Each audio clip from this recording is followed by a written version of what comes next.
Então, pastor,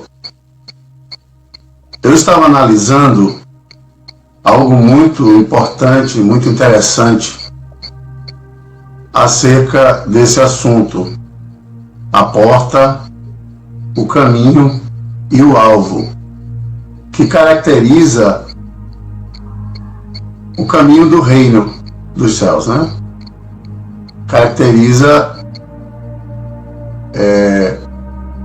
o princípio de tudo para que você possa adentrar ao reino dos céus. E me chamou a atenção quando eu fui analisar o termo mandamento. Sem nós entendermos a questão do mandamento, nós não vamos compreender a essência desse conteúdo. E eu gostaria de iniciar, a princípio, falando sobre mandamento. O termo mandamento em hebraico é mitzvah, e a definição de mitzvah, ela deriva da raiz tsava, que significa dar ordem ou colocar em ordem. Então, a definição de mitzvah, de mandamento, ela é dar ordem ou colocar alguma coisa em ordem. Veja como isso é interessante. Tem um texto em Vaikra, Levítico, capítulo 6, verso 9.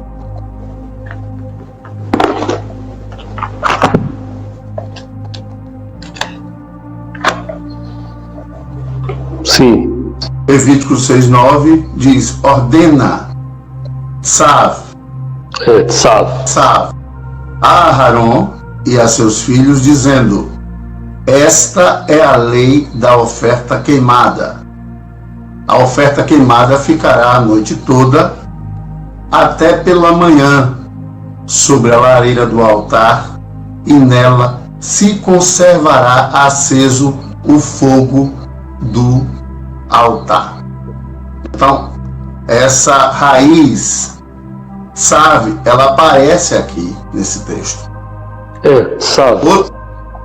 Outro texto interessante que já aponta para colocar em ordem alguma coisa, ali no texto anterior nós vimos o Eterno dando uma ordem. Nesse texto que nós vamos ler agora, que está em Melahim Beit, 2 Reis 20, verso 1, já aponta para se colocar algo em ordem. Diz assim: por aquele tempo, Hizquiyahu, Ezequias, ficou doente à morte. O profeta Yeshayahu ben Amoz veio a ter com ele e lhe disse: assim diz o Eterno, põe em ordem, sabe, a tua casa, porque morrerás e não viverás. Então observe que aparece aqui essa raiz novamente apontando para se colocar alguma coisa em ordem. Você quer comentar a respeito do contexto ou não? Sim, só para poder complementar, né? Porque se criou uma ideia bem distorcida acerca do mandamento, como quem traz um peso, né?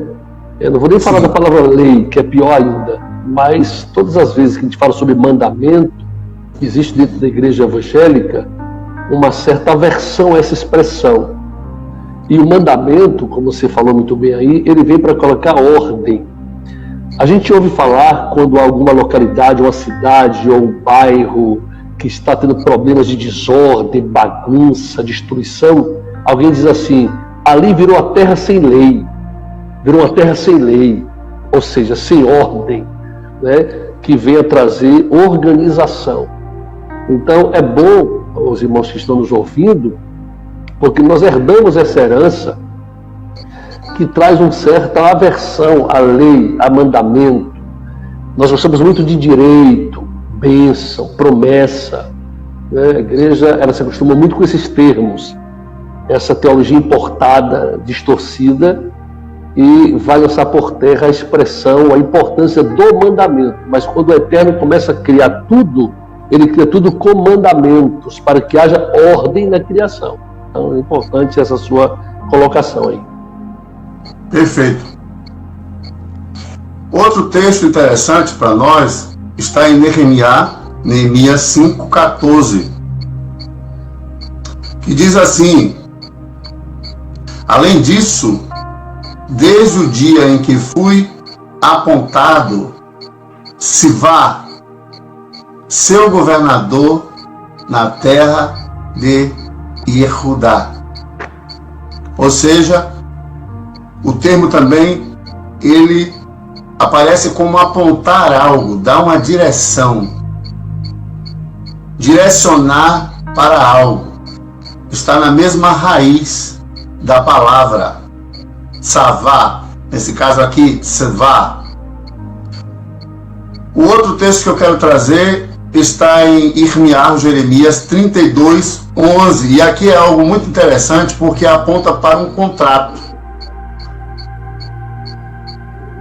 Espera aí, nós falamos Levítico, qual foi o texto? Levítico, que nós demos, Levítico 6:9.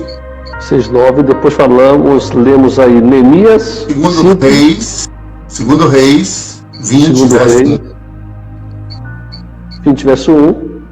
Neemias 5:14, né? Lemos 5:14 de Neemias. E agora Jeremias 32:11.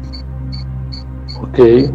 Quando fala de um contrato, e aqui é a parte mais importante. E diz: e tomei a escritura da compra, que continha o termo Hamitzvah. O termo Hamitzvah, as condições, o contrato, sim, né? Sim. E tanto a que estava selada, como a cópia que estava aberta. Então, a palavra mitzvah, savá, também traz esse contexto, traz esse sentido de contrato. Por isso que o mandamento do Eterno, ele é um contrato entre duas pessoas. Por isso que não se pode viver uma vida com o Eterno sem mandamento. Sem contrato, não faz sentido. Sem um código de lei, sem regras. Porque o Eterno, ele é o rei do universo. Isso é tão importante, pastor Marcos, que toda criatura, tudo que é criado, deve submeter-se ao Criador, aquele que o cria. Quando alguém cria uma invenção, ele patenteia essa invenção, e essa invenção ela vai atender à necessidade daquele que inventou. Então ela se coloca, a invenção, mesmo sendo algo inanimado, se coloca ao completo interesse daquele que o inventou, daquele que o criou. Então o Eterno tem o mesmo princípio. Algumas pessoas chegam a pensar que o Eterno não tem ninguém acima dele, né? Claro que a gente precisa entender o que eu vou dizer agora, né? Para que não haja um mal entendimento, né? O Eterno tem algo acima dele, que é a sua própria palavra. A palavra do Eterno rege as suas ações. É por isso que Paulo vai dizer que ele não pode negar-se a si mesmo. Ele permanece fiel à sua palavra, porque não pode negar-se a si mesmo, já que ele é a própria palavra viva. Então a palavra rege as ações do Eterno, né? Ou seja, é como se a palavra, o próprio mandamento, né, a própria Torá em si, também regesse o Eterno, que estabeleceu a própria Torá. Então, se o Eterno se submete a uma ordem, sendo ele o Criador, onipotente, onipresente, onisciente, quanto mais a sua criação. Então, toda a sua criação, quer seja animada ou inanimada, submete-se a uma ordem, a uma safra, a uma mitzvah, a um mandamento, para que haja o quê? O seu pleno funcionamento dentro do projeto eterno, né? Perfeito. E olha que coisa interessante o que você falou. Salmo 138, versos 1 e 2, diz assim: eu te louvarei de todo o meu coração na presença dos deuses. A ti cantarei louvores. Agora presta atenção no verso 2. Inclinar-me-ei para o teu santo templo e louvarei o teu nome pela tua benignidade e pela tua verdade, pois engrandeceste a tua palavra acima de todo o teu nome. Aí, tá vendo? Engrandeceste a tua palavra acima de todo o teu nome. Então faz muito sentido o que você falou. Porque o Eterno, ele vai dizer a Jeremias: eu vigio, eu velo pela minha palavra para cumprir. Então, a mitzvah do Eterno é uma questão de honra. Ela expressa o seu caráter, a sua palavra. Exatamente. O que o Eterno fala não pode mudar. O que o Eterno fala, tudo que o Eterno fala é absoluto. É óbvio que o Eterno é misericordioso. Ele não nega a si mesmo. Ele não pode negar a si mesmo. Mas ele usa de compaixão para com as pessoas. E eu costumo sempre dizer para algumas pessoas quando a gente conversa, porque as pessoas têm uma imagem do Eterno muito distorcida, de que o Eterno, ele é um tirano, que ele falou e, por exemplo, ele deu uma profecia e aquela profecia tem que se cumprir à risca, no sentido de que aquela profecia traz uma palavra de punição, de morte. E não é bem assim. E a gente vê isso claramente nas Escrituras. Tem vários exemplos, mas um dos exemplos é o caso da cidade de Nínive. Exatamente. O Eterno disse: olha, eu vou destruir a cidade. Vá lá e anuncie a destruição da cidade. Anuncie que eles façam techuvá, que eles se arrependam, que eles se voltem para mim.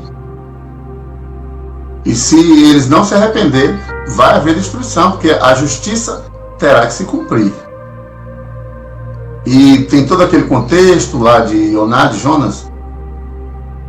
E após o anúncio da destruição, o rei dá uma ordem para que todos jejuassem, inclusive os animais, e se arrependeram. E o Eterno, ele usou de compaixão, de benevolência, para salvar aquelas pessoas. Então, a profecia, ela não tem um cunho, uma finalidade destrutiva. A profecia é uma advertência do Eterno. É apenas um aviso. O Eterno não quer que a sua profecia se cumpra. Ele não deseja. Quando a gente lê Ezequiel 18, Ezequiel 18, deixa eu ver se eu acho aqui. Eu estou aqui com a Bíblia online aberta. Aqui. Ezequiel 18.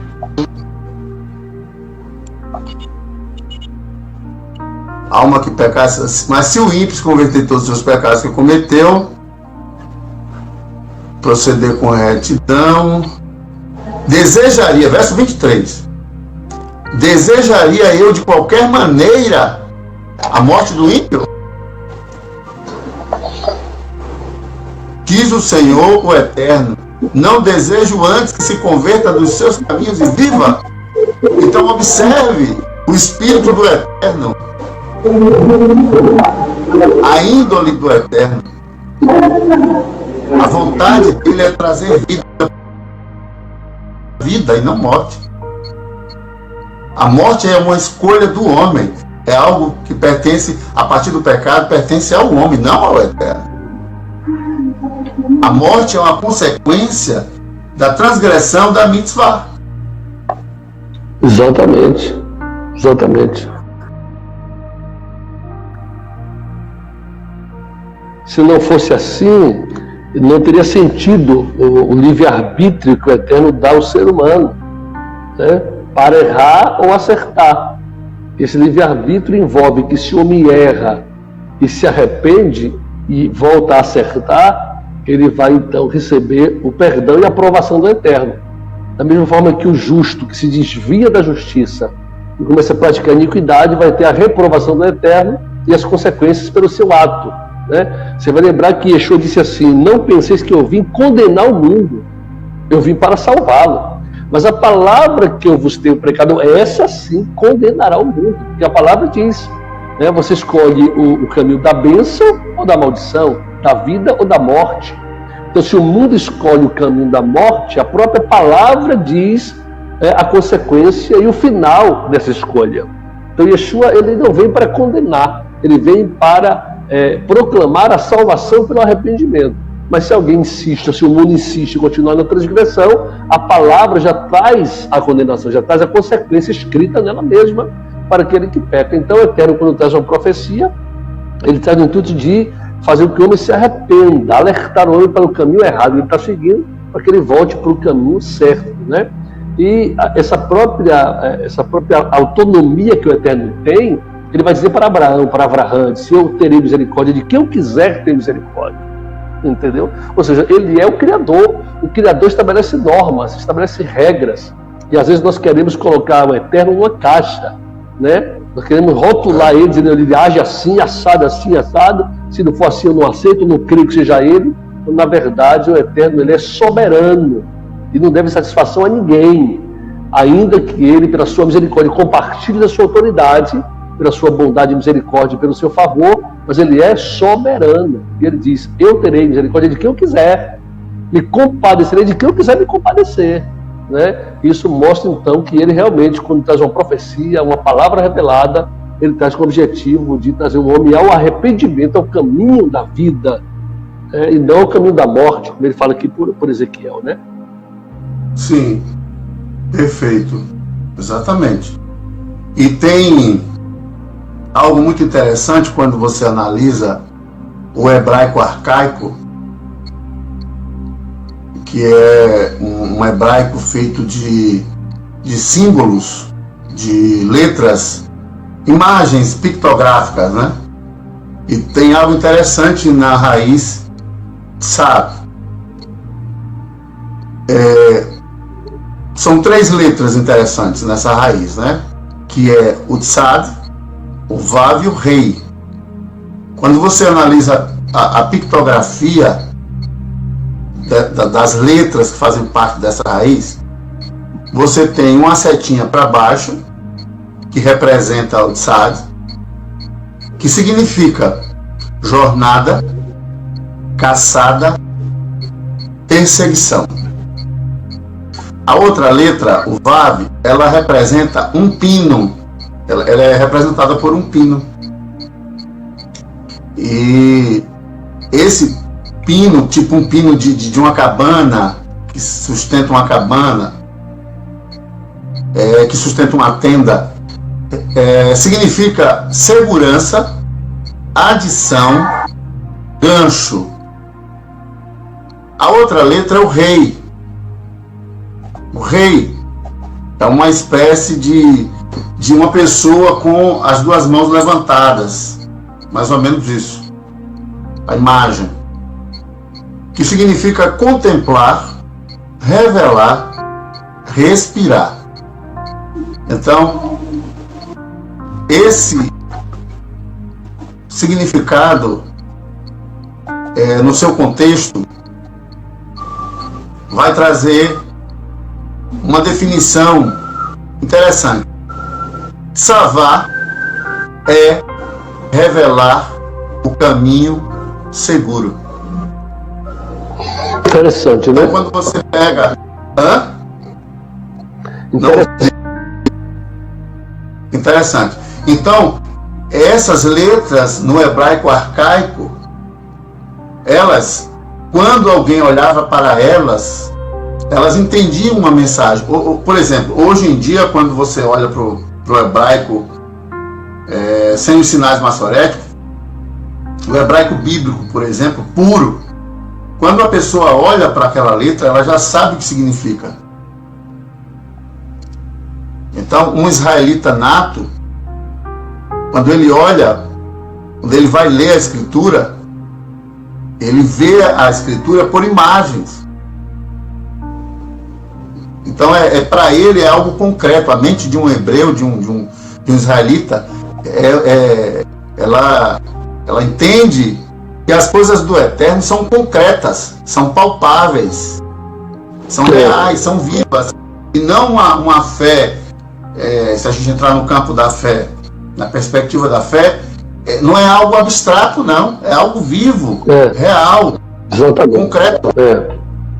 Exatamente. Aí você falou, eu me lembrei de que a palavra amor, que a gente ouve tantas pessoas falar, Deus é amor, Deus é amor, Deus é amor, dando a ideia de que o amor de Deus, ele suporta ou aceita qualquer tipo de estilo de vida, porque Deus é amor. E você vai para a palavra amor, ahavá, ela vem de uma raiz, ahev. E ahev, em sua etimologia, ela quer dizer ensinar o caminho. Então, se você tem ahavá, que é o amor do eterno, e esse amor é firmado numa base que é ensinar o caminho, então nós temos a ideia que o amor do eterno é que leva ele a ensinar o caminho ao pecador. Aí a gente vai para o Salmos, Terrilim, Salmo 25, verso 8, Terrilim 25, verso 8, e o salmista vai dizer, porque o eterno é bom, porque ensina o caminho aos transgressores. Deixa eu ver se é exatamente esse o texto. Salmo 25, 8, bom e reto é o Senhor, porque ele ensina o caminho aos pecadores. Então, o amor do eterno está baseado. Texto poderoso. Poderoso esse texto, né? O amor de Deus não está baseado em aceitar tudo que nós fazemos, mas em nos corrigir para o caminho da retidão, para nos corrigir para o caminho da vida eterna, né? E isso é interessante. Quando você pega a palavra ahavá e conhece a sua raiz, você vai perceber que esse é o amor do eterno, né? Ele nos ama porque, aí o texto vai dizer, assim como o pai castiga o filho que ama, assim o eterno açoita aqueles que recebem por filho, né? Diz lá, acho que é Devarim, quando Moisés, Deuteronômio, quando Moisés vai falar com o povo lá, capítulo acho que 1 ou 2, ele vai dizer, assim como o homem castiga seu filho a quem ama, o eterno também vos disciplina. Por quê? Para voltarmos para o caminho da retidão, o caminho da vida, né? É que muitos não entendem isso. Tem pessoas que pensam, pastor Marcos, que ser livre é fazer o que quer, quando na verdade quem faz o que quer não é livre, quem faz o que quer é escravo das suas emoções, dos seus desejos, né? Ser livre é fazer o que é certo e não fazer o que se quer. O Eterno nos disciplina por isso, não para que a gente não faça o que a gente quer, que a gente faça o que é certo. Aí firmado está o amor do Eterno para com a nossa vida, né? Tremendo isso aí. Muito. Então, eu estava observando aqui esse verso que você leu. Bom e reto é o Eterno, por isso ensinará. Ou seja, ele dará uma instrução, ele dará uma Torá, ele dará uma mitzvah, não é? E vai direcionar essas pessoas, esses pecadores, ao seu caminho, à sua vontade, à sua palavra.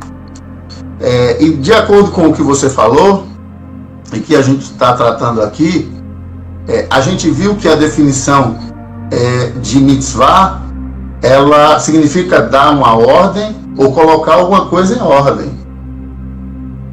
E aqui, na linguagem do hebraico arcaico, significa o seguinte: mitzvah é muito mais do que uma ordem.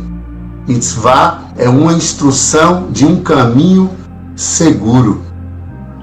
Tá vendo? Se formos pensar em mitzvah como termo de um contrato, se refere àquilo que assegura a aliança entre duas partes. Então, o que é que assegura? O que é que dá garantia? O que é que sustenta a aliança? O contrato. E nesse caso, a Torá do Eterno, ela está acima de um contrato. Então, um contrato você pode quebrar. Existe uma diferença entre aliança, pacto, aliança, brit, para contrato. Exatamente. As pessoas, ainda mais numa sociedade dessa que a gente vive, que as pessoas quebram os contratos, já não tem palavra, né? Boa parte dessa sociedade já não tem palavra. Antigamente você, por exemplo, no tempo do meu pai dava uma palavra, eu me lembro, eu era garoto. Meu pai dizia, tal hora eu passo aqui para pagar a minha dívida. Ele comprava um objeto, às vezes as pessoas diziam, não, pode levar. Não, vou deixar aqui. Quando eu vinha pagar, eu pego. Às vezes ele levava, a pessoa insistia tanto que já conhecia, né, o caráter dele. E aí, quando dava a hora tal, ele voltava lá e pagava. Porque ele não estava com dinheiro naquele momento ali, que ele fez o negócio. E aí eu ficava observando isso. A palavra dele. Cara. E ai de quem desse uma palavra e não cumprisse. Então os nossos pais, os nossos avós, essas pessoas mais antigas da geração passada, eles tinham uma palavra. Hoje em dia, dificilmente você vê pessoas com palavras nessa sociedade. É por isso que lá em Bemidbar, Números 23:19, um texto famoso, nós citamos muito, diz que o Eterno não é homem para que minta, nem filho do homem para que se arrependa. Porventura diria e não faria, falaria e não confirmaria. É a palavra que foi dada ali de Balaão para Balaque, né? Falando sobre a fidelidade do Eterno em cumprir a sua palavra, as suas mitzvot, a sua mitzvah, o seu mandamento. Entendendo que o mandamento tudo precisa de mandamento de ordem, tudo. Nós pais, quando temos filhos, começamos a instruí-los no caminho certo com mandamentos, com ordem. Horário para dormir, horário para comer, hora para ir para a escola, hora para brincar, né? Hora para ir dormir, né? Que tipo de roupa vai utilizar, onde não se deve mexer, né? Vai na casa de alguém, não toque nas coisas, não fica pedindo coisas às pessoas. São o quê? São mitzvot, são mandamentos que vão trazer ordem para a vida da criança, para que ela cresça, né, com caráter, com boa índole. Então tudo precisa de ordem, né? E o Eterno, né, como instrutor do universo, aí você falou sobre a questão do mandamento, né, do princípio do mandamento, que está bem ligado com a palavra, com o princípio da Torá, com o objetivo da Torá, né, que é preservação da vida do indivíduo em santidade. Então, o mandamento, ele tem um objetivo: preservar a vida do indivíduo em santidade. E todos nós queremos preservar a vida. Até o transgressor, até o pecador, ele não quer morrer, ele quer preservar a vida, né? Ainda que de forma errada, porque a vida é uma dádiva que o Eterno nos deu, né? E o mandamento serve para isso, e é muito mal interpretado a questão do mandamento, da lei do Eterno, e traz muita confusão, porque as pessoas não ensinam, em sua maioria, né, a verdade acerca do mandamento, o princípio que está por trás do mandamento, para que as pessoas possam entender a sua importância fundamental para a nossa caminhada, para a nossa vida, em todos os aspectos. Perfeito. Perfeito. E de acordo com o que você falou sobre a criação, etc., quando a raiz tzavá aparece para apontamento, tem um texto interessante que está em Jó, capítulo 38, 12, quando o Eterno responde a Jó acerca dos seus questionamentos. No verso 12, diz assim: desde que começaram os teus dias, deste tua ordem, Sivtá, a madrugada, o mostraste a alva o seu lugar. Então, desde que começaram os teus dias, deste tua ordem. A madrugada o mostraste o alvo, o seu lugar. Ou seja, o Eterno dando ordem, né, a todas as coisas, colocando em ordem todas as coisas, apontando. Exatamente. Ele fez o sol e disse: você vai presidir o dia. Ele fez a lua, você a noite, né? Ou seja, o mar lhe falou: você vai quebrar suas ondas da praia e não vai passar dela. São o quê? São mandamentos para criar ordem, né? Para que tudo ocorra de forma organizada, milimétrica e perfeita. Para quê? Para preservar a vida. Exatamente. E quando nós analisamos, pastor, essa palavra, que à primeira vista nós percebemos o termo ordem na sua definição, dar uma ordem, vem logo aquela ideia, aquele conceito de algo mandado, algo imposto. Não é verdade? A tirania, as pessoas, elas têm uma resistência ao mandamento do Eterno, porque elas entendem que o Eterno está impondo, está dando uma ordem, né? Está mandando, quando na realidade a gente, analisando por esse prisma que você apontou, tem algo que eu quero acrescentar aqui. A verdade é que o Eterno está apontando o lugar e a forma como cada elemento deveria operar na criação. Ele está dando um direcionamento. Então, cada elemento passou a existir num lugar e posição apropriados de acordo com a ordem do Eterno, de acordo com o apontamento do Eterno. Um lugar e posição que garantem a segurança de toda a integridade da criação. Então, tudo isso depende do apontamento savado Eterno. Toda essa estrutura cósmica, tudo que existe, a vida e todos os seres criados dependem desse apontamento, dessa ordem do Eterno.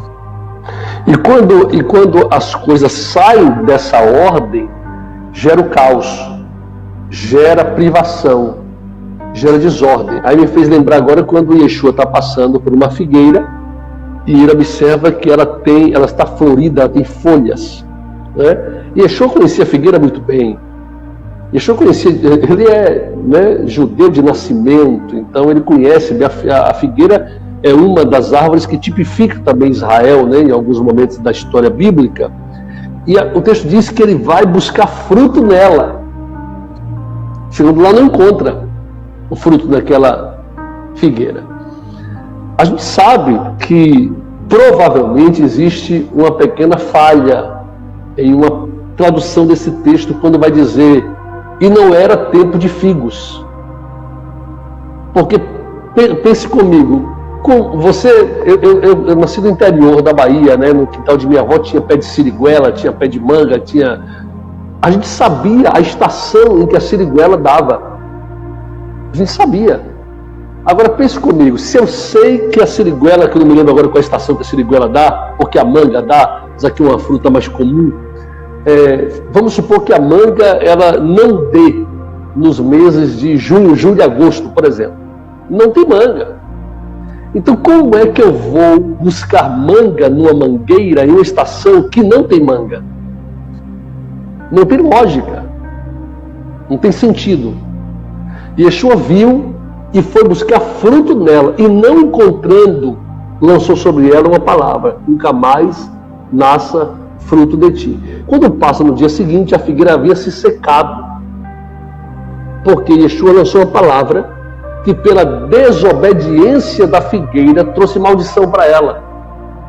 Shlomo, Salomão, vai dizer que maldição sem causa não encontra pouso.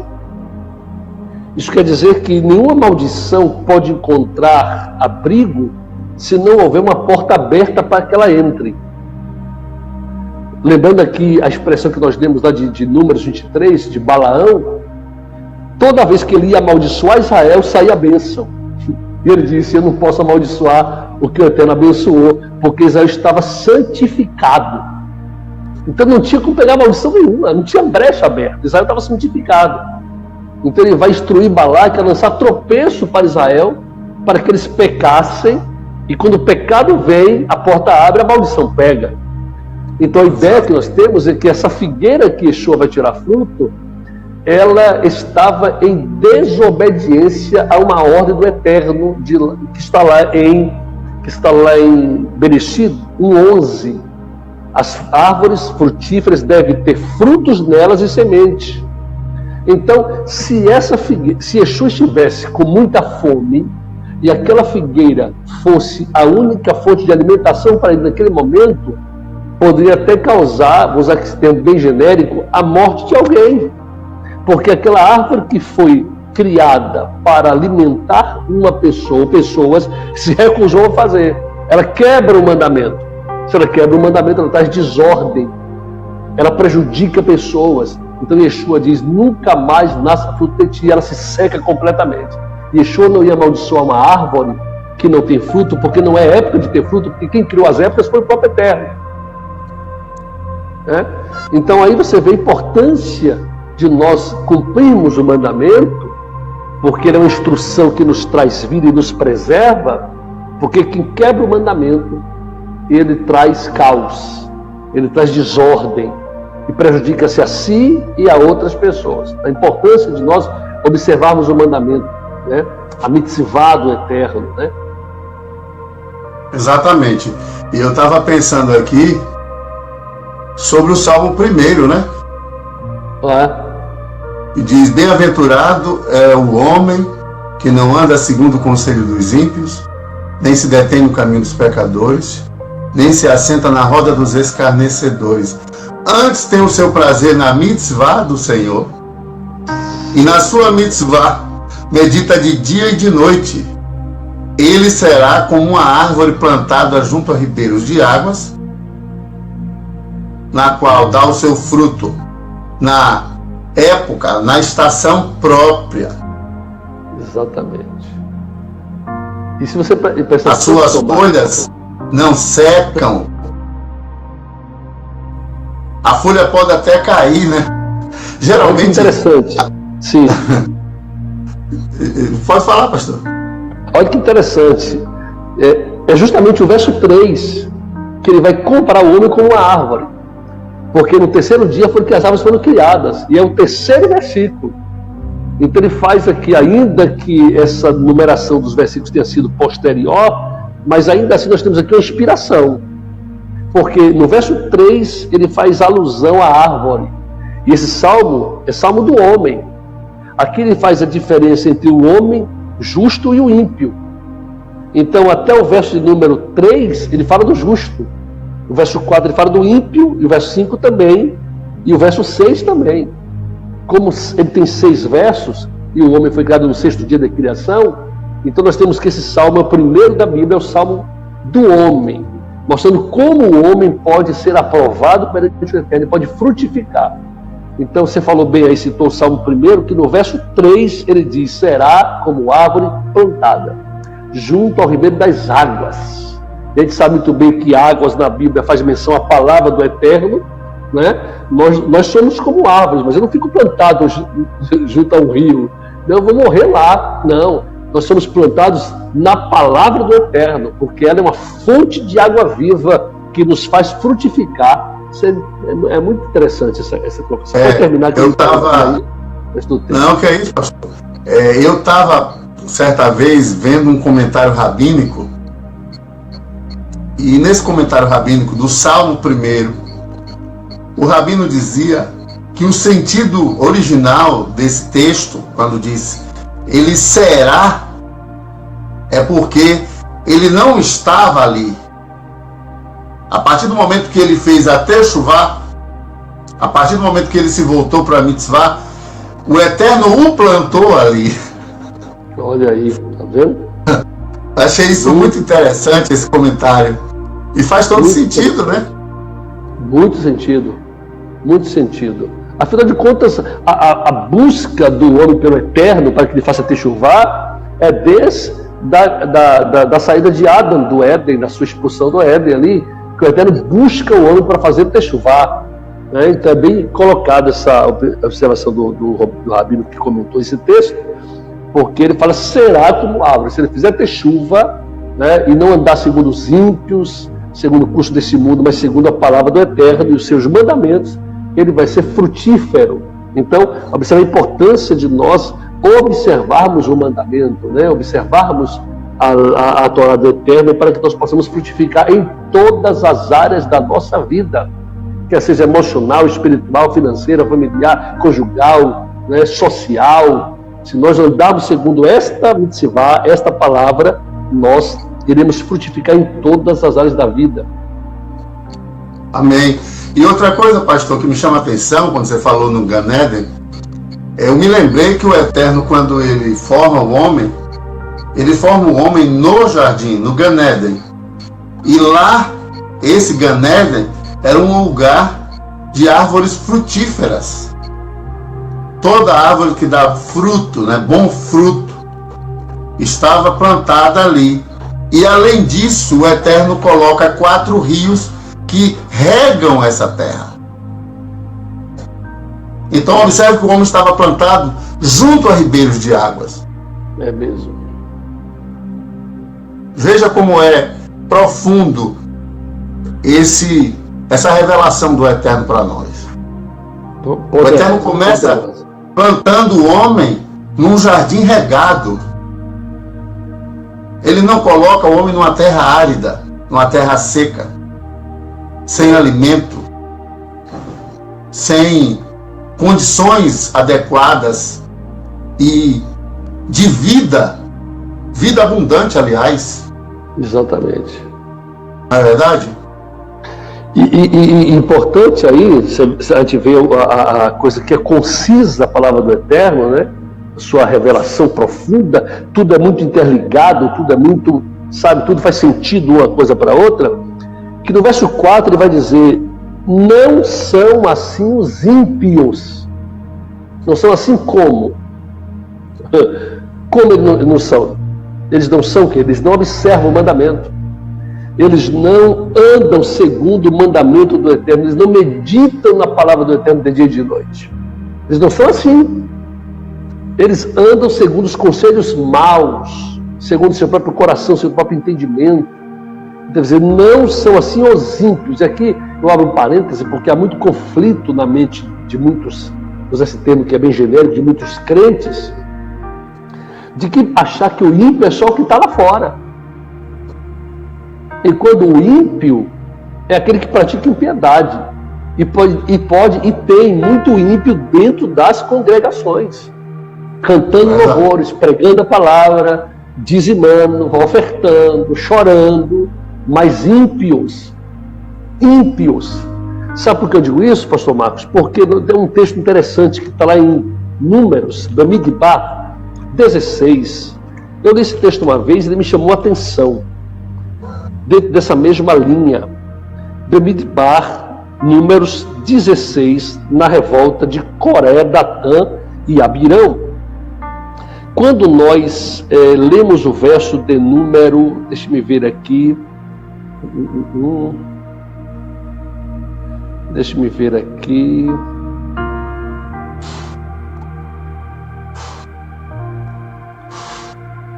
meu Deus, cadê o texto? Está aqui no verso do capítulo 16, mas eu vou achar ele. Quando o Eterno vai dizer assim, sair de redor desses homens ímpios. E ele fala de homens que eram da congregação, que eram homens que estavam na... A palavra-chave, como é que é? Ímpios. A palavra-chave. Ímpios. Não, como é o verso que você citou? Sair. Pode procurar aqui. Sai do redor ou do lado desses homens ímpios. Do lado. Sim. Homens ímpios.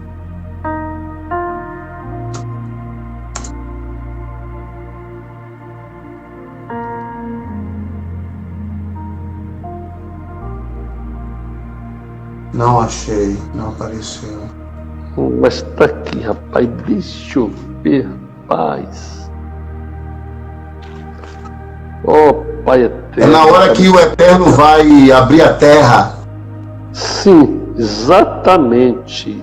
Sair. Apartai-vos do meio desta congregação e os consumirei no momento. Verso 21, nessa tradução aqui, apartai-vos do meio desta carral, desta congregação. Mas não é essa. Não, o meu também está aqui, mas não é essa expressão. Vou achar aqui, porque está aqui. Olha aqui o verso 26. E falou a congregação dizendo: desviai-vos, peço-vos, das tendas destes homens ímpios. Mas agora observe bem. Ele está fazendo menção aqui muito a Coré, Datã e Abirão. Mas olha o verso de número 2, 16:2 de Números.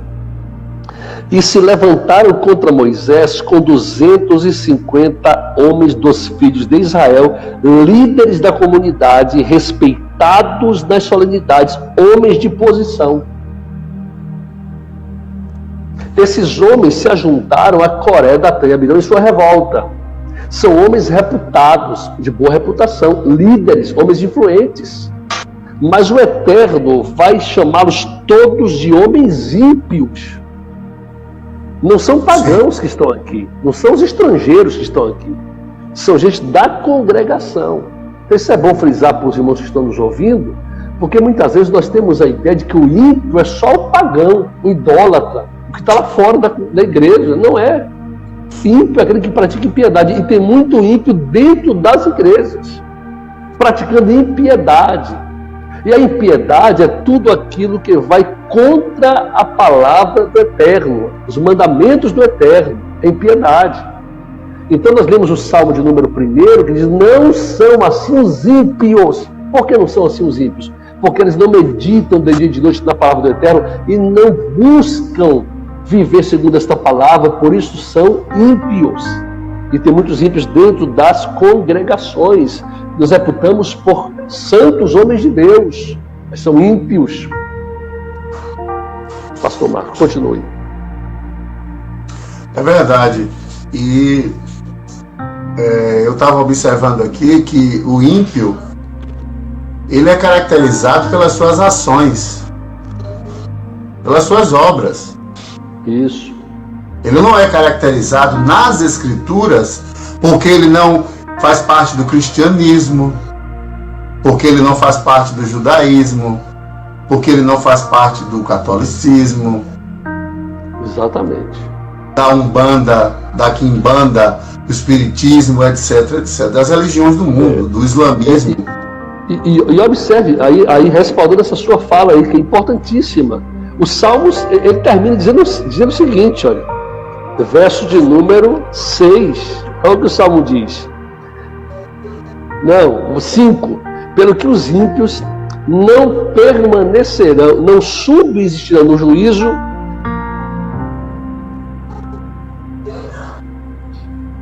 ou seja, vocês não vão permanecer, é porque já estiveram lá.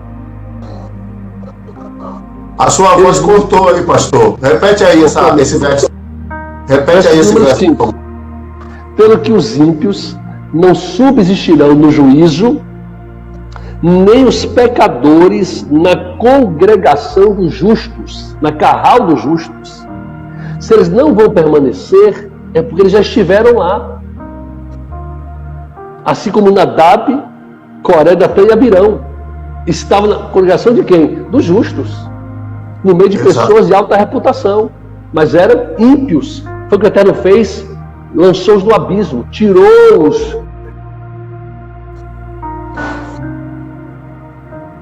Então tem muito ímpio nas igrejas, nas congregações, se fazendo passar por justos, mas as suas obras denunciam que são ímpios. Mas eles não permanecerão. Eles não subsistirão no juízo, nem permanecerão na congregação, na carral do Eterno. Perfeito. Perfeito.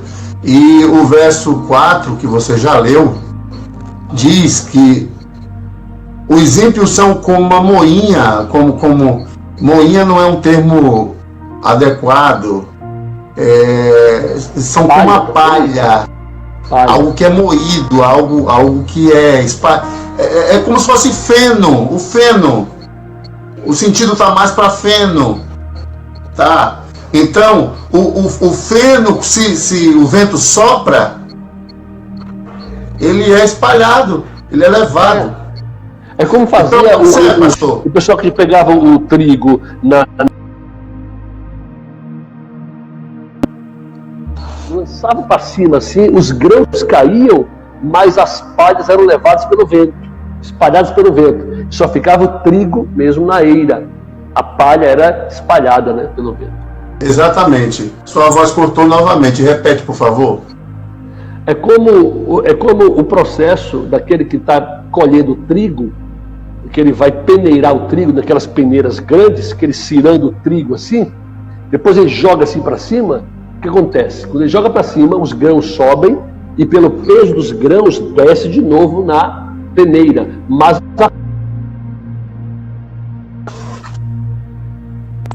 a palha espalha a palha, mas os grãos permanecem na peneira.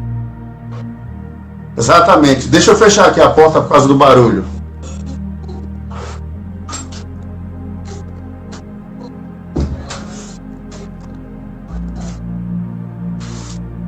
Então, de acordo com as escrituras, pastor, e com o que você falou, o que é que isso significa? O que é que o Eterno está dizendo? Que os ímpios, eles não permanecerão na terra. Exatamente. Eles serão levados, eles serão soprados pela mitzvah.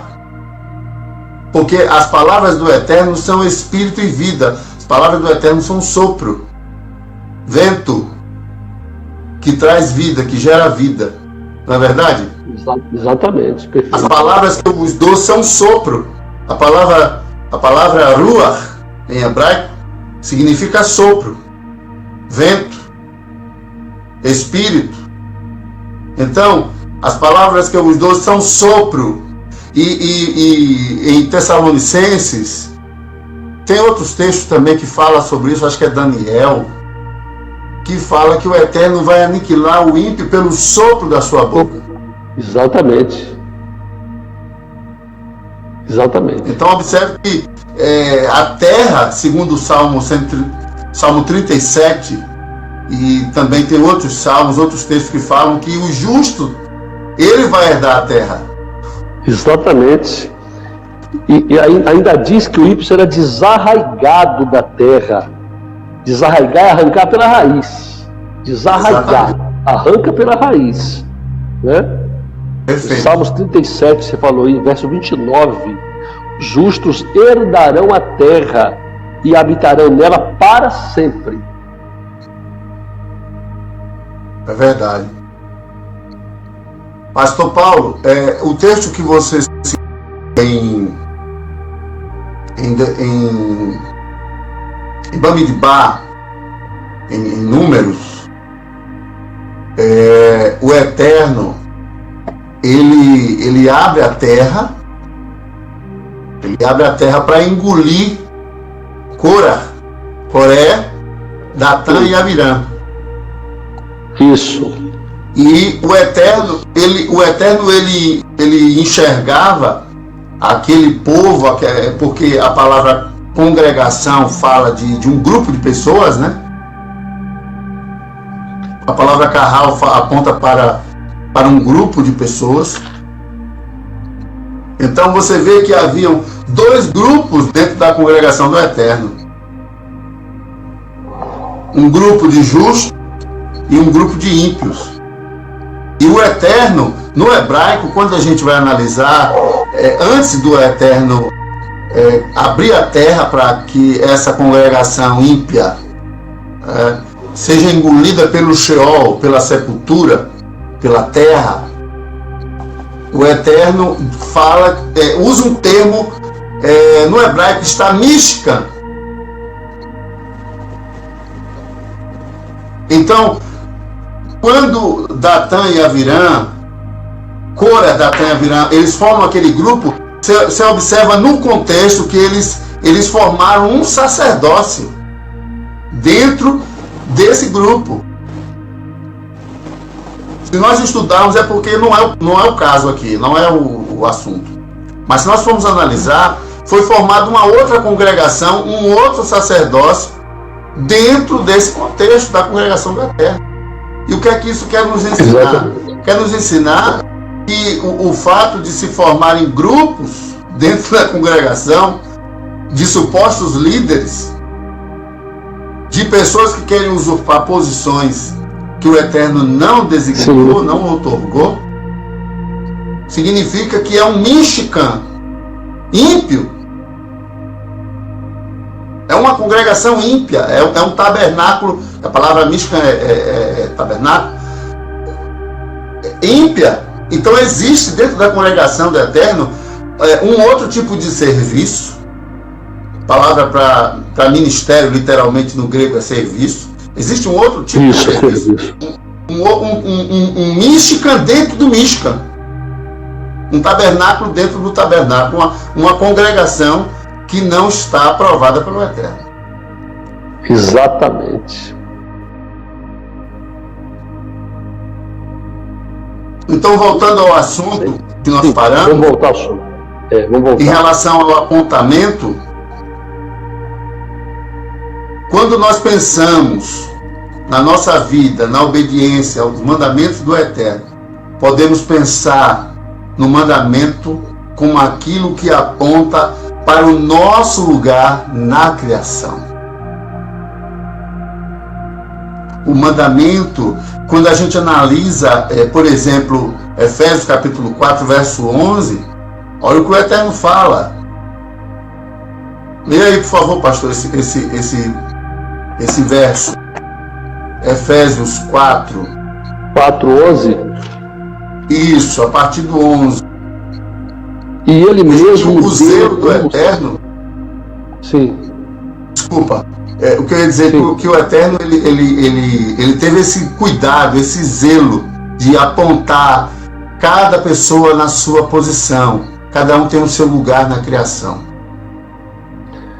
E ele mesmo deu uns para apóstolos, e outros para profetas, e outros para evangelistas, e outros para pastores e mestres, tendo em vista o aperfeiçoamento dos santos para o desempenho do ministério, para a edificação do corpo do Mashiach, corpo de Cristo. Percebe, pastor, que o Eterno ele tem esse cuidado, ele tem esse zelo para que as pessoas, cada um, estejam no lugar certo na criação. Porque a mitzvah, ela faz isso, ela põe em ordem as coisas. O Eterno ele dá uma ordem, ele põe as coisas em ordem, desde o princípio foi assim. E ele aponta, ele dá o direcionamento para nós. Por isso que essa coisa de eu querer ser pastor, ela é antibíblica. Eu posso até almejar, ter um desejo, nada contra, não há nada de errado quanto a isso, muito pelo contrário, é muito bom, é saudável. Mas não pode ser uma coisa, pode ser algo criada por mim, algo que me leve a assumir posições que não são minhas, que o Eterno não tem para mim. Há dois aspectos dessa situação, né? A situação do vocacionado, aquele que foi vocacionado, né? Igual a fala de Moisés para Cora, Datã e Abirão ali. Ele vai dizer: quem é Arão para que vocês se levantem contra ele? É contra o Eterno que vocês estão se levantando, porque foi o Eterno que estabeleceu Arão para ser o sacerdote. Não é escolha nossa. Então, há vocação, aquele que é vocacionado e que desperta nele o desejo de ser, porque ele se sente vocacionado para tal chamada, e há aqueles que se auto-chamam, que se auto-proclamam. Aí eu entendo que dentro dessa governabilidade que o Eterno traz para a congregação, na falta de um vocacionado atender a sua vocação, tem esse outro aspecto, Tem pessoas que são vocacionadas, mas elas não querem. Elas não querem. Você vê o quanto Moisés relutou em voltar para o Egito, dando desculpas ao Eterno, entendeu? Então há pessoas que elas têm a vocação, mas elas não querem. Talvez porque testemunhou dificuldades com outros vocacionados, porque o ministério ele é muito espinhoso de verdade, né? A Escritura fala sobre vocacionam, que se autoproclamam, né? Aí é que é o problema, né? Há alguns que até querem fazer, não têm a vocação, mas querem fazer, e por aquele que foi vocacionado não atendeu, o Eterno até usa aquele que quer fazer, o capacitando para realizar uma obra, mas o ideal, o contexto da Escritura, é que o vocacionado atenda essa chamada. Por isso que a Bíblia diz, ele deu uns para. Não foram nós que nos oferecemos para ser. Ele chamou, vocacionou e entregou esses para apóstolos, pastores, evangelistas, profetas, para que eles, trabalhando com o corpo, vá aperfeiçoando o corpo para atender a obra do ministério através do poder que há no Mashiach como cabeça desse corpo, né? Aí você falou assim, eu quero ser pastor. Se todo mundo quisesse no corpo, né? Se todo mundo quisesse ser mão, quem seria pé? Se todo mundo quisesse ser olho, quem seria ouvido? Se todo mundo quisesse ser braço, quem seria perna? Então essa governabilidade, né, do corpo do Mashiach, ela tem que ser entendida pelas pessoas. O ministério não é nepotismo, não é um plano de carreira. O ministério é vocação. Tem pessoas que hoje é um cooperador, que é um porteiro numa congregação, ele acha que ele está subindo uma carreira ministerial até chegar ao altar para ser um pastor. Isso é equivocado, isso é vocação. Claro que pode ter começou como porteiro e o Eterno levou ao ministério porque ele tinha aquela chamada daquela pessoa, mas muitos foram chamados para ser só um membro, outro para ser só um diácono, não é? E vai ser a vida toda, porque ele foi vocacionado para aquilo ali. Só que esse glamour do ministério, esse sucesso, ser líder, mandar, dar ordem, completamente deturpado, subiu a cabeça de muitas pessoas e deturpou a ideia ministerial da vocação. E aí você citou bem esse texto aqui, o Eterno deu, é Ele quem vocaciona, é Ele que estabelece cada um na sua função para que o corpo funcione plenamente. Perfeito, e eu acho muito belo quando eu vejo uma pessoa exercendo a sua posição no corpo, a sua função, aquilo que o Eterno designou para ela. Sem essa vaidade de achar que apóstolo, não, eu tenho que ser um apóstolo, porque distorceram esse título. Distorceram. Apóstolo, o termo apóstolo, shalia, significa enviado. Só isso. Enviado. Apontado. Já que a gente está falando de apontamento, apontado para algo, para uma missão, para uma vocação. Só isso, gente. Só isso. Na nossa cultura evangélica, apóstolo é algo sobrenatural, é um cara poderoso, o cara é um supra-sumo da coisa. Exatamente. Mas, você vê Paulo, e aí para a gente entrar no aspecto da porta, caminho e reino, né? Que a gente construiu uma base, a porta, caminho e alvo, a gente construiu uma base sólida aí, uma introdução. Tudo isso nos faz pensar nas palavras do Eterno, lá em Jeremias 6,16, que diz, assim diz o Eterno, ponde-vos nos caminhos e vede e perguntai pelas veredas antigas, qual é o bom caminho e andai por ele, e achareis descanso para as vossas almas. Então aqui o Eterno está apontando o caminho, está dando um direcionamento para as pessoas, nesse caso aqui, para a casa de Israel, mas isso se aplica para qualquer pessoa. Então, o que eu devo fazer, pastor Paulo, para seguir esse apontamento? E aqui a gente entra no aspecto do tema, do assunto mesmo.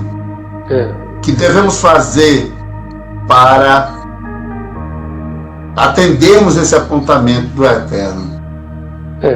aí nós vamos entrar no primeiro aspecto da nossa temática, que é porta. A gente vai falar sobre porta, caminho e alvo. Claro que hoje não vai dar para falar sobre tudo, né? A gente vai só construir um pouco aí da porta e depois a gente continua em outra live, para que a gente possa não ser muito extenso para quem vai ouvir. Mas a gente entra no primeiro aspecto, que é a porta. Todo reino tem uma porta. Todo reino, todas as colocações que o Eterno faz, ela traz no sentido de que nós humanos possamos entender a sua linguagem, e ele faz algumas comparações, algumas metáforas, alguma linguagem muitas vezes antropomórfica, para nós entendermos bem. Então, reino, o reino de Deus. Quando se fala em reino, principalmente nos tempos antigos, né, o reino tinha uma sede de governo, como era, por exemplo, o Império Romano.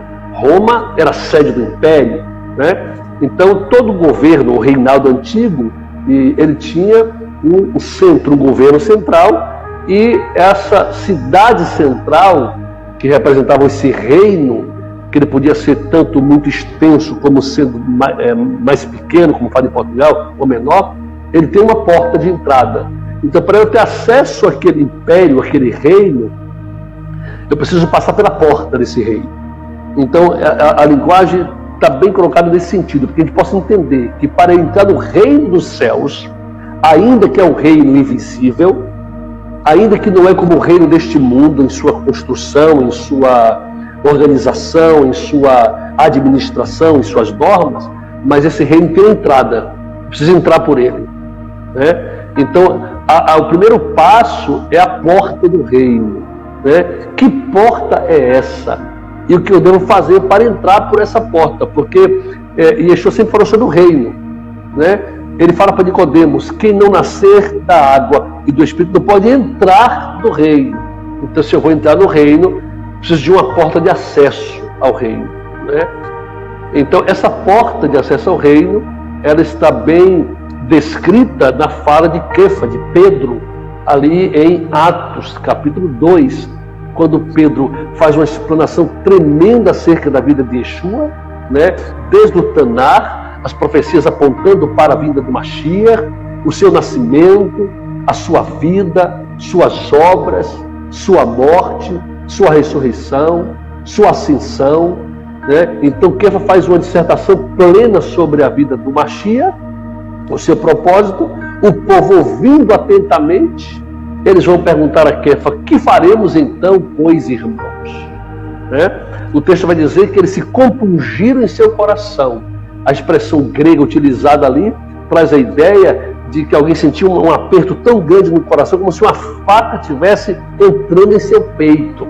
Eles se compungiram e disseram: que faremos então, pois, irmãos? E aí Kefa, Pedro, traz a expressão da porta do reino. Ele vai dizer: fazei techuvá, né? Arrependei-vos, retornem, façam techuvá, né? Sejam imergidos no nome de Yeshua Mashiach e recebereis o dom da Ruach HaKodesh, do Espírito Santo. Então aqui nós temos a porta do reino, né? Essa porta requer techuvá, arrependimento, nós chamamos na nossa tradução grega, né? O retorno para os princípios da palavra do Eterno, para os seus mandamentos, a imersão no nome de Yeshua Mashiach, Jesus Cristo, e o receber o dom da Ruach HaKodesh, do Espírito Santo. Aí nós temos a porta de entrada, a porta de acesso ao reino do Eterno. Aleluia. E o Salmo 118, os versos 19 a 20, dizem assim: abri-me as portas da justiça, entrarei por elas e louvarei ao Eterno. Esta é a porta do Eterno, pela qual os justos entrarão. Olha aí, tremendo esse texto, né? Então, o termo techuvá, como você citou, vem da raiz shuv, que significa voltar-se. Voltar-se para algo, retornar para algo, ao lugar de origem, à posição de origem. Em Yohanan, capítulo 10, verso 9, João, Yeshua diz: eu sou a porta, se alguém entrar por mim, salvar-se-á, e entrará, e sairá, e achará pastagens. achará alimento, vida. Então, de acordo com esse primeiro passo que a gente dá nessa Techuvá, ao passar por essa porta, ao entrar nessa porta, a gente precisa entender algo interessante, algo importantíssimo, que a salvação não é o fim, é o meio para alcançar o propósito eterno de Elohim. A salvação não é o fim, ela é apenas um meio, um mecanismo, uma ferramenta que o Eterno usa para nos levar de volta ao propósito. Aquilo que ele pré-estabeleceu na eternidade para nós. Mas esse conteúdo é muito vasto, pastor. Se a gente for entrar aqui no aspecto do propósito eterno, a gente não vai concluir o que nós temos para dizer ainda do que nos resta de tempo, né? Sim. Então, nós temos aí o primeiro aspecto que você falou, que é entrar por essa porta, que primeiro se faz Techuvá, passa pela porta, e depois nós temos a mikveh, a imersão nas águas. Temos a mikveh, né? E só lembrando também algum aspecto interessante, você falou aí sobre o propósito eterno, que é muito importante, que muitas pessoas pensam que o plano do Senhor é só nos salvar. Você pergunta a algumas pessoas, qual é o plano de Deus para o homem? A nos salvar, me salvar. Eu digo, não, isso não é verdade. A salvação, como você falou muito bem, é só um meio, há um propósito maior, né? Só que muitas pessoas pensam que só entregar a vida a Jesus, ou aceitar Jesus, como nós falamos muito no mundo evangélico, é o suficiente. Já aceitei Jesus, já estou salvo. Já estou salvo. O que, não querendo ser polêmico, né, é um engano, na verdade. Porque nós temos uma expressão de Yeshua, lá em Mateus, capítulo 7, olha, primeiro eu vou para Lucas 13. É um texto interessante, pastor Marcos. Você Lucas 13. Lucas 13. 13, pois. Lucas 13. Do versículo 22 até o verso 27. Olha o que diz o texto. Percorria Yeshua as cidades e as aldeias, ensinando e caminhando para Jerusalém. Perguntou-lhe um homem, Senhor, são poucos os que se salvam? Ele lhes respondeu. Olha a pergunta desse homem. Esse homem está acompanhando Jesus, ele está pregando, né? Yeshua está ensinando, caminhando para Jerusalém, mas ensinando acerca do reino. Ele está ouvindo a pregação de Yeshua e certamente ele percebeu que a pregação de Yeshua era muito desafiadora. Era uma mensagem que confrontava o homem mesmo. Confrontava o estilo de vida mundano do homem e a sua percepção distorcida acerca do reino. Ao ponto que ele deve pensar, espera aí, pelo que esse homem está pregando, não vai salvar ninguém não. Porque a pregação dele é complexa. Ele quer o silêncio. Yeshua, são poucos os que se salvam. Olha a resposta de Yeshua, verso 24. Esforçai-vos, porfiai. Porfiai, aqui em outras traduções, estique-se ao máximo. Dê tudo de você. Para quê? Para entrar pela porta estreita. Porque eu vos digo que muitos procurarão entrar, mas não poderão. Interessante, ele fala sobre a porta aqui. Ao passo que Yeshua é a porta, mas Yeshua não é uma porta larga, Yeshua é uma porta estreita. Perfeito. Aí ele vai dizer, muitos procurarão entrar, mas não entrarão. Aí a pergunta é, por quê? Eles vão procurar entrar, mas não vão poder entrar. Não seria, já que eles estão procurando a porta, entrar todo mundo? Né? Aí me faz lembrar, pastor Marcos, não sei se você leu sobre isso, mas Flávio Joséfo, no seu livro História dos Hebreus, ele conta que em certa solenidade em Jerusalém, era dia de sacrifício, pelo pecado e pela culpa. E na porta do gado, porta das ovelhas, aquela que Neemias restaura lá no capítulo 3 do seu livro, havia 20.000 animais e 20.000 ofertantes na porta, para poder levar o animal para morrer pela sua transgressão. E Joséfo diz que neste dia, dos 20.000 ofertantes e animais, só 7.000 passaram pela porta. 13.000 foram rejeitados e não passaram pela porta. Quando Yeshua diz isso aqui, certamente a mente dos seus ouvintes, que eram judeus, entenderam o que ele está dizendo. Nem todo mundo que vai levar animal para passar pela porta para ser perdoado, de fato será perdoado. Porque o perdão, eu sempre falo nessa fala, o Eterno não perdoa quem pede perdão. Ele perdoa quem se arrepende, de fato. E quem se arrepende vai levar um animal perfeito para o sacrifício, porque a exigência do Eterno era essa. Então Joséfo diz, dos 20.000, só 7.000 passaram, 13.000, mais da metade foram rejeitados e não passaram pela porta. Aí vem o que Yeshua diz, muitos tentarão entrar, mas não entrarão. Né?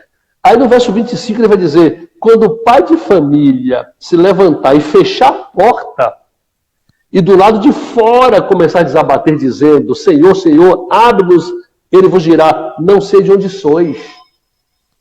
Mas olha a fala no verso 27. Ele, porém, vos responderá, digo-vos que não sei de onde sois, afastai-vos de mim, vós todos o que praticais o mal. Olha o 28. Haverá choro e ranger de dentes. Não, peraí, tem outra fala aqui deles aqui. Verso 26. Então direis, comemos e bebemos na tua presença, e tu ensinaste nas nossas ruas. Olha o que estão dizendo. Como não nos conhece? Como, Yeshua, o senhor não sabe quem nós somos? A gente comeu com o senhor, bebemos com o senhor senhor ensinou em nossas praças, a gente estava lá ouvindo o seu ensinamento. E ele diz, não sei quem sois. Não sei quem sois. Então, isso é muito interessante, porque essa porta do reino não é uma porta larga, é uma porta estreita. Essa porta de arrependimento, de fazer chuva, é estreita. Porque aqui eu volto a repetir essa frase que eu falei, o Eterno não perdoa quem pede perdão, ele perdoa quem se arrepende. Há muitas pessoas dizendo arrependidas, mas que nunca se arrependeram de verdade. Continuam transgredindo a palavra do Eterno, continuam sendo independentes do Eterno, nunca negaram a si mesmas, nunca tomaram o jugo de Yeshua para segui-lo, mas estão nas congregações, estão nas igrejas, estão nos cultos, mas nunca passarão pela porta estreita, porque não houve a verdadeira techuvá, verdadeiro retorno. Então essa porta aqui, que Yeshua diz, não é uma porta larga, é uma porta estreita. É verdade. É verdade. O que me chama a atenção, pastor, assim, que me incomoda profundamente, é dentro desse contexto, dessas palavras de Yeshua, eu observo, eu começo a pensar na congregação de hoje, na igreja evangélica de hoje. Uma igreja que, em sua grande maioria, prega, ensina, foca, tem como alvo a graça do Eterno, a hesed do Eterno, a misericórdia do Eterno. E eu percebo aqui nas palavras de Yeshua que a coisa não é bem por aí, como muitos pensam. Esse evangelho fácil, esse evangelho gracioso, esse evangelho misericordioso, esse evangelho cheio de amor e de perdão. Ele é um evangelho cheio de amor e de perdão, sim, mas ele é um evangelho de princípios. Exatamente. Ele é um evangelho justo. Justo. Um evangelho que confronta o pecado. O evangelho de Yeshua, estou falando do evangelho de Yeshua, ele não coaduna, ele não tem nenhuma aliança, nenhum compromisso com o pecado. E está claro no texto. Claríssimo. Está muito claro. E observe que ele, aí na sua tradução, ele fala o mal, né? Todos aqueles que praticam o mal. Mas aqui já nessa tradução da Almeida, corrigida e fiel, traz iniquidade. Que na realidade,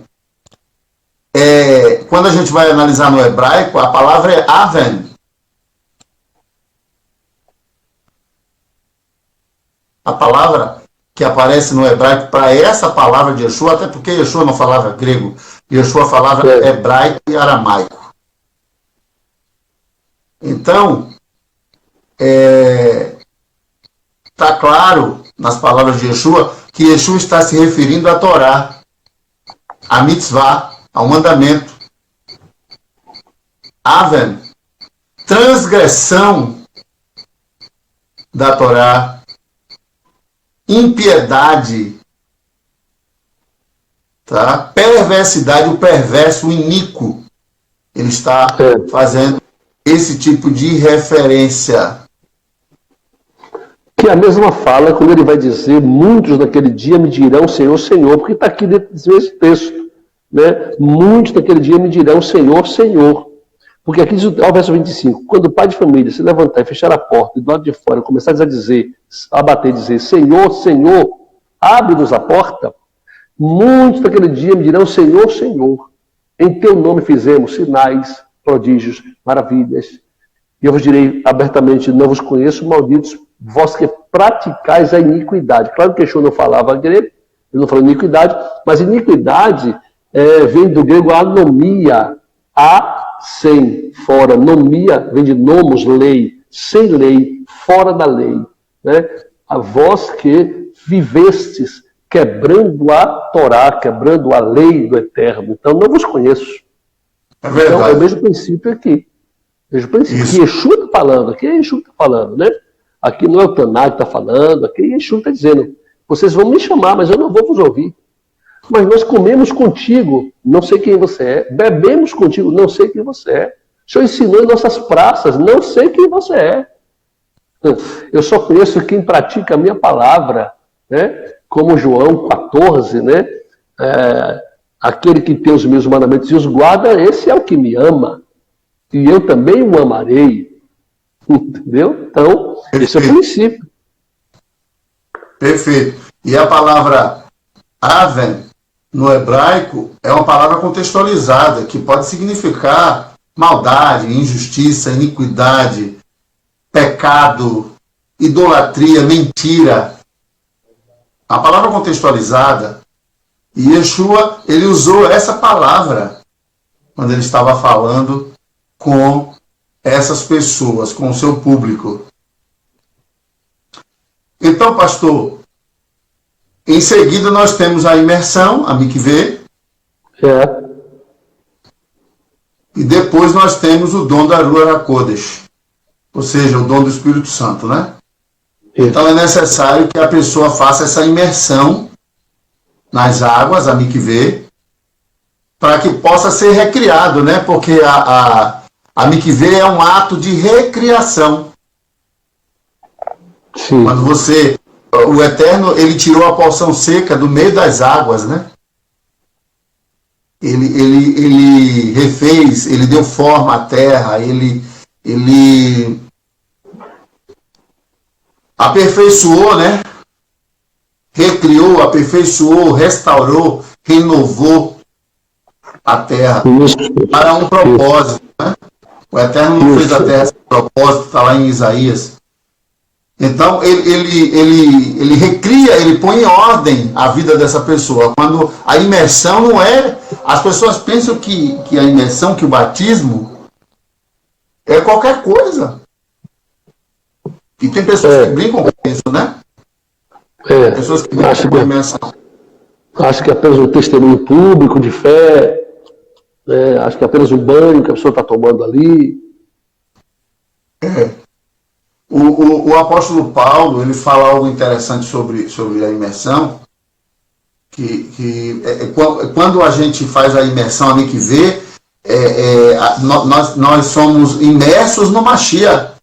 Então, Gálatas 3:27. Gálatas 3:27. Porque todos quantos foram imersos no Mashiach, do Mashiach vos revestistes. Exatamente. Então, observe que, segundo Shaul, Paulo, a mikvê, ela é uma imersão no Mashiach, é um revestimento que você recebe. Exatamente.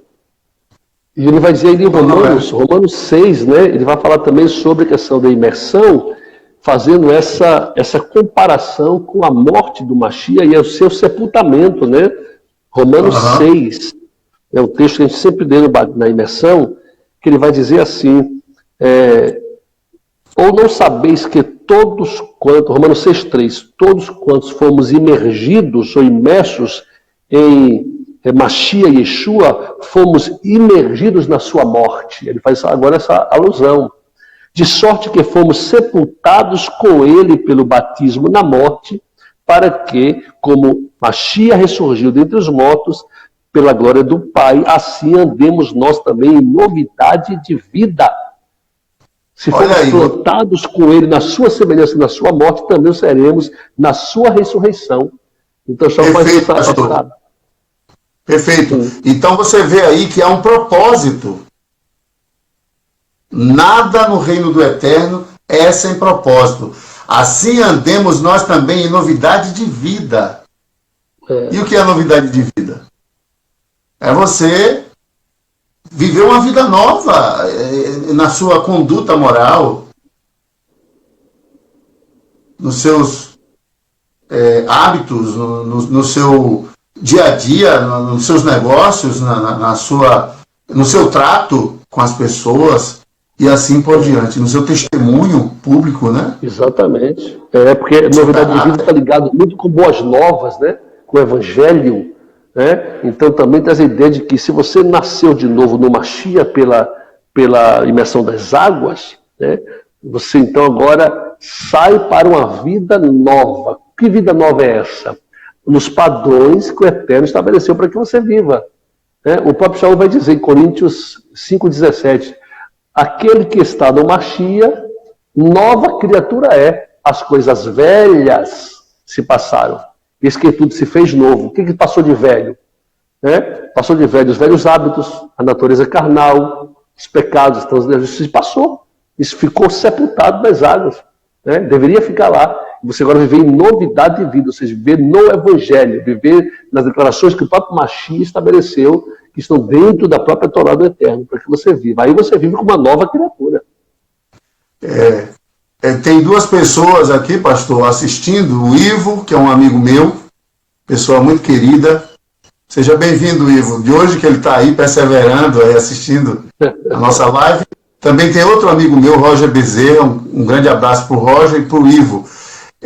O Ivo não, mas o Roger, ele é um músico, um grande tecladista. Tocou comigo durante muito tempo aqui na Noite de Maceió.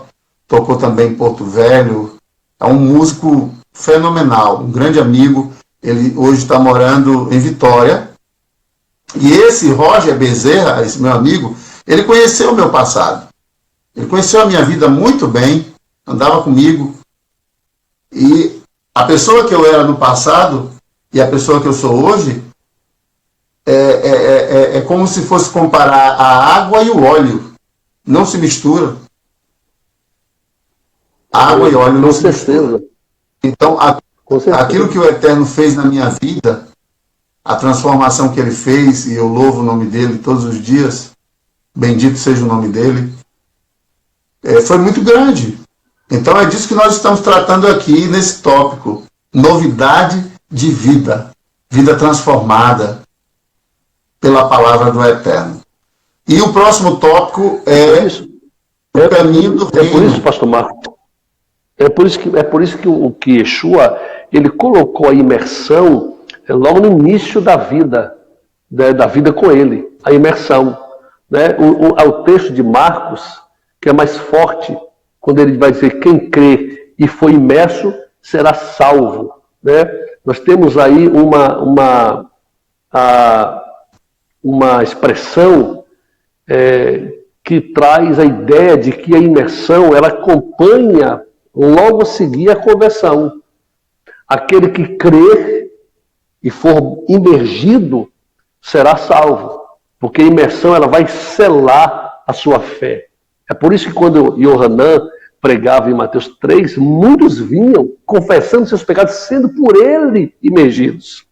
Né? Por quê? Porque eles vinham arrependidos, confessando pecados e sendo por ele, por Yohanan, imergido. Por quê?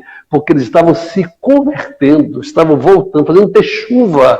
Então, fez techuva, então imerge logo, para que cele a sua techuva e você passe agora, né, a viver em novidade de vida. Então, nós temos a ideia da igreja, a igreja evangélica, a igreja cristã, que ela primeiro ensina discipulado 1, 3, 4, 6 meses, 1 ano discipulando a pessoa, para depois imergir nas águas. E tem gente que até morre fazendo discipulado e não se batiza nas águas, porque não chegou o tempo ainda. Quando, na verdade, claro, com alguns cuidados, né? Porque você não vai emergir alguém que ainda está com vício, que ainda está vivendo ilegalmente com uma mulher, que ainda... Não, você não vai fazer isso, como João não fez, com alguns que vieram para ser batizados por ele.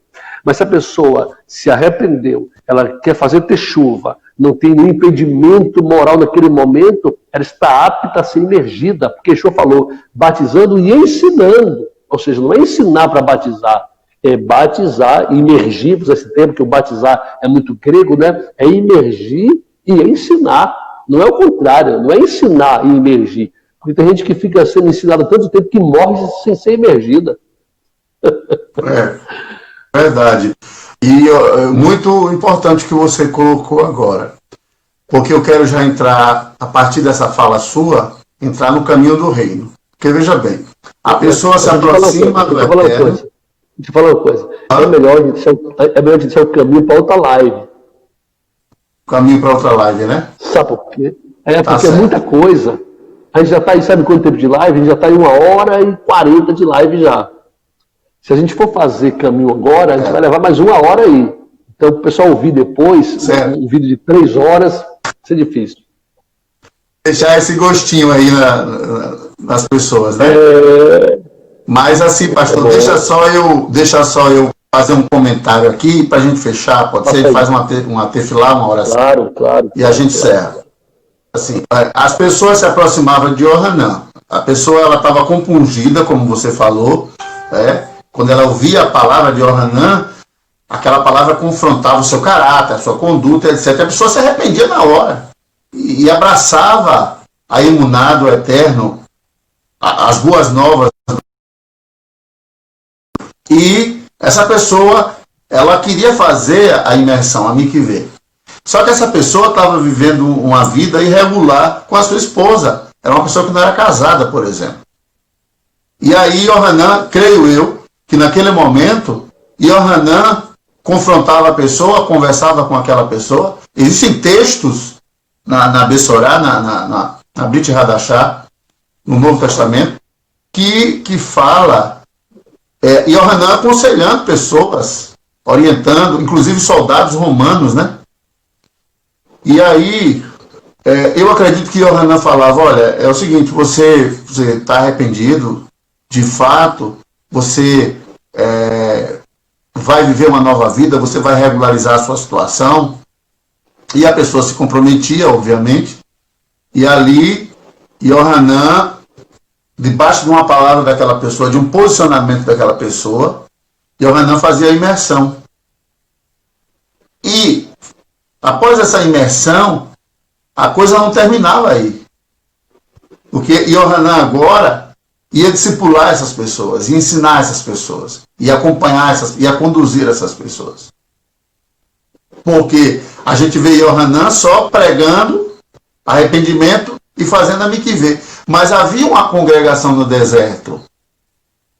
Havia uma congregação ali naquela região, ali próximo ao Rio Jordão, etc. Havia uma congregação que Yohanan liderava, conduzia. As pessoas iam ao encontro de Yohanan, as pessoas procuravam Yohanan, e não ficava só na confrontação, no aspecto de arrepender-vos, não ficava só nisso. É porque a história de Yohanan ela é bem resumida, é bem direta. Então, assim, Yohanan orientava, Yohanan discipulava essas pessoas. Então, eu abro um parênteses aqui para a gente já encerrar, que existem situações em que o líder de uma carral, de uma congregação, ele pode, a depender da situação, a depender do posicionamento daquela pessoa, do compromisso assumido daquela pessoa, ele pode fazer a mikvê daquela pessoa, e aquela pessoa imediatamente, em dias hábeis, né? Em dias hábeis, regularizar a sua situação e fechar as brechas, né? No caso. Pode haver essa possibilidade, sim. Ainda que seja um pouco complexa, né? Entendeu? Porque, por exemplo, vou dar exemplo aqui para você que a gente vive muito isso na Europa. O europeu, ele costuma muito se juntar, né? Isso não é uma prática só, isso é uma prática generalizada, mas tem algumas culturas que elas são mais enfáticas nisso. Eles se juntam e não se casam, né? Não se casam. Passa anos, aí uma pessoa, ela vem e se arrepende, né? Reconhece Yeshua como seu Senhor, precisa fazer teshuva, e ela quer imergir-se nas águas. Só que ela vive ainda com outra pessoa sem legalizar o seu casamento, sua relação. Vive de forma ilícita. E já está assim há 5, 6, 7 anos, 10 anos às vezes. E às vezes a outra pessoa, o outro companheiro, não quer casar no papel, né? O que fazer numa situação como essa? A pessoa veio, ela aceitou Yeshua, ela quer realmente pôr sua vida em ordem, ela quer se imergir nas águas, ela quer participar, né, da ceia, né, às vezes, usando essa terminologia bem nossa aqui, participar da ceia e tal, mas ela não é casada, ela vive ilegalmente. Mas não depende só dela casar. Eu já tive casos assim, pastor, o meu companheiro não quer casar, ele não quer, diz que não assina papel nenhum, já tem filho, já vive há anos com essa pessoa. O que fazer numa situação como essa? Porque se você imerge uma pessoa nessa situação, isso é complexo para nós. De repente o Eterno pode tratar isso de outra forma. Mas, por exemplo, se a gente imerge uma pessoa nessa situação, já que a imersão é para arrependimento de pecado, é o que diz o texto, né? Sede imergidos em nome de Yeshua Mashiach para perdão dos seus pecados. Então, se a pessoa se arrepende, quer abandonar a transgressão, ela vai ser imergida porque ela vai abandonar a transgressão. Mas se ela continua na transgressão porque a outra pessoa não quer se casar, não quer legalizar a situação, o que fazer numa situação como essa? Nesse caso é muito mais difícil, muito mais complexo. Né? Complexo, Muito mais complexo. Mas eu não vou levar essa discussão adiante, não. Eu vou remarcar contigo para que a gente possa concluir numa outra live este assunto tão importante das Escrituras Sagradas. E você quer encerrar, quer falar alguma coisa? Não, eu só quero chamar os irmãos, a gente ficar do horário de Europa, aí a gente tem uma pouca visibilidade, talvez a gente possa até fazer a próxima live no horário um pouco mais cedo também, né?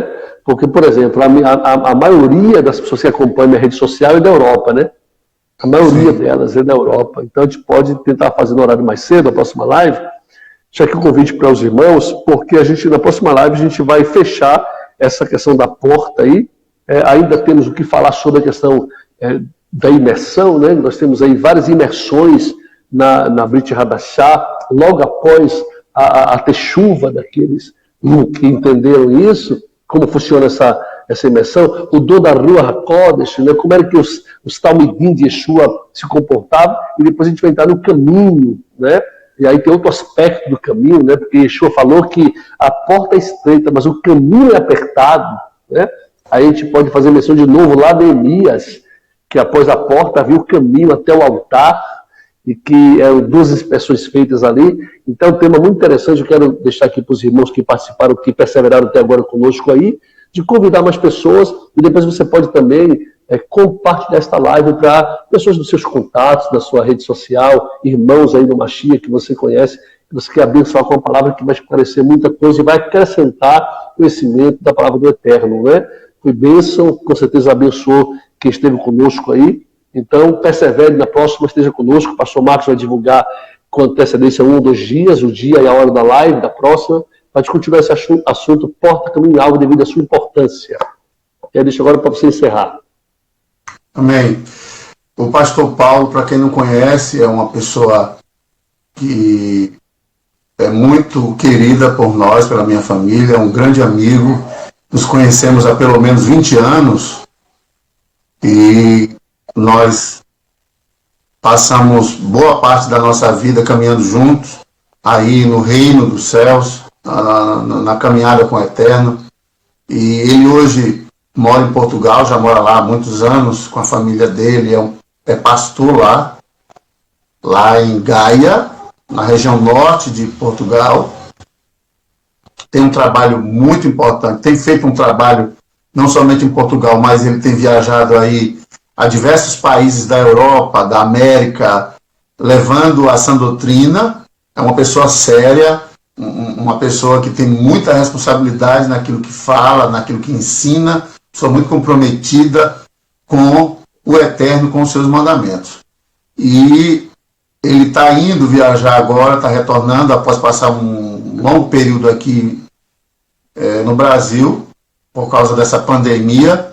Não estava nos planos dele ficar todo esse tempo, mas o Eterno está no controle de todas as coisas, mas ele estará retornando agora no final do mês, né, pastor? Isso. A nossa viagem estava marcada para domingo agora, mas eu até falei com o pastor Marcos hoje mais cedo, que nós tivemos aí uma notícia tanto assim chata, que o voo foi cancelado, o voo de Recife foi cancelado, de maneira que eles estão prorrogando, provavelmente para o dia 29 desse mês de julho agora, saída pelo Rio de Janeiro. Então a gente ia viajar agora domingo para Portugal e só vamos agora poder ir no dia 29, porque com essa pandemia aí houve alguns problemas, aeroportos, algumas cidades, e o voo de Recife foi cancelado. A Europa, Portugal, só vai aceitar voos do Brasil, por enquanto, só São Paulo e Rio de Janeiro, com algumas restrições, mas nenhuma outra cidade do Brasil eles vão aceitar voo, e o voo de Recife cancelado. Agora a gente vai esperar dia 29. Tá? E eu quero aproveitar também nessa fala final minha, tá, o Arley Costa Nobre, lá de Minas. Acho que o pastor Marcos conheceu o Arley Costa, não conheceu, pastor Marcos? Sim. O Arley, de Irani, está acompanhando a gente aí lá em Minas Gerais. Eu quero pedir oração aos irmãos também, em favor, não só da nossa viagem de volta para Portugal, da minha esposa também, como também da minha cunhada, irmã Lana Gonçalves, que é irmã da minha esposa, está enfrentando aí um tratamento aí, né, de um câncer. A gente veio aqui ao Brasil também por causa disso, para poder acompanhar, dar um apoio a ela. Eu queria pedir oração aos irmãos que estão aí nos ouvindo. Você possa estar apresentando uma eterna vida de Alana Gonçalves. Se você não lembrar o nome dela, você pode citar aí, né, aquele pastor amigo do pastor Marcos, o Eterno sabe quem é. Ele vai ouvir a sua oração e juntos vamos ajudá-la, pedindo ao Eterno misericórdia pela sua vida, que ele se compadeça e possa tocá-la e restaurar a sua vida, para que ela possa estar aí anunciando também as boas novas do Eterno por toda a sua vida. Conto com a sua oração também, viu? Amém. Então, o pastor Paulo César, ele tem também uma página lá no Instagram, segue ele lá, as pessoas que estão nos acompanhando e que vão assistir, eu vou divulgar esse vídeo, vou salvar essa live para divulgar.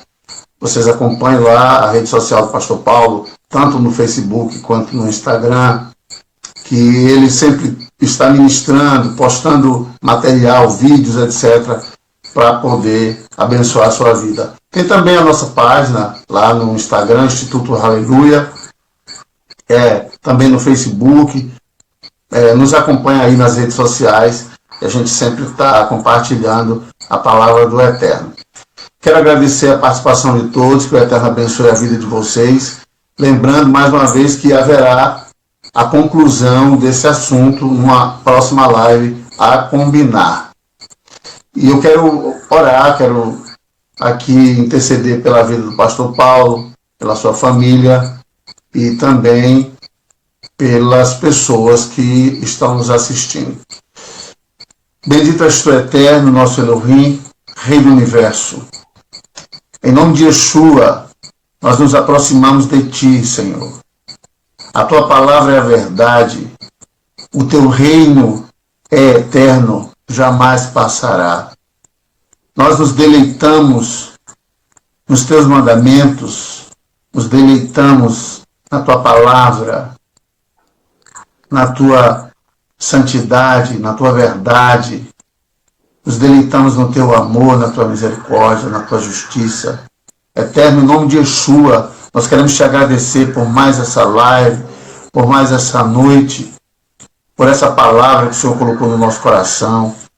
Eu te peço agora, pela vida do pastor Paulo, pela vida da missionária Xanda, Alexandra, eu te peço, Senhor, por essa viagem, que o Eterno entre com providência em nome de Yeshua em relação à data dessa viagem, para que não haja mais transtornos, que eles possam ter uma viagem tranquila, uma viagem em paz. Visita agora o coração da missionária Alexandra e coloca a tua unção, a tua shalom dentro dela, a tua tranquilidade, a tua paz, que a tua cura seja liberada sobre a vida dela. O Senhor sabe, o Senhor conhece muito bem, e conhece todas as suas necessidades. Abençoe toda a família do pastor Paulo, ali em Portugal, o Israel, a Rafaela, o Fred, Pai. Também o netinho do pastor Paulo. Abençoe aquela família que está em Portugal. Agora abençoe toda a congregação que está ali em Portugal, a de Novas de Paz, os obreiros, os irmãos em geral. Eterno, em nome de Yeshua, abençoa a Lana. Toma a Lana nas tuas mãos agora. Confirma a tua palavra. Se o Senhor falou, o Senhor é fiel, tua palavra não cai por terra. Nós falamos sobre a tua palavra nessa noite, os teus mandamentos, que o Senhor não é homem para que minta, nem filho do homem para que se arrependa. Entre com providência, com vida abundante naquela vida, liberando saúde sobre a vida da Alana. Tu tens a última palavra sobre a vida dela. Em nome de Yeshua, abençoe minha família, minha casa também. Assiste-nos, Senhor. Guarda-nos. Em nome de Yeshua, em relação a essa enfermidade, Covid-19, na vida do pastor Paulo, na vida da missionária Xanda, na sua família, também lança por terra qualquer ameaça. Eles não venham ter problemas em relação a isso também, Senhor. Que eles sejam guardados e cobertos pela tua presença, pela tua unção, em nome de Yeshua. Abençoe todos os irmãos que nos assistiram hoje, os de perto, os de longe, aqueles que compartilharam, aqueles que estavam aqui colaborando, intercedendo, compartilhando de alguma forma essa palavra, essa live. Dá-nos uma noite de shalom, sono reparador e tranquilo, e que esse final de semana seja um final de semana abençoado, para a honra, louvor e exaltação do teu nome. Nós te agradecemos. Amém. Amém, amém, pastor Marcos. Amém, pastor. Bênção. Um grande abraço. Que o Eterno abençoe a vida do irmão Arley Costa, sua esposa ali.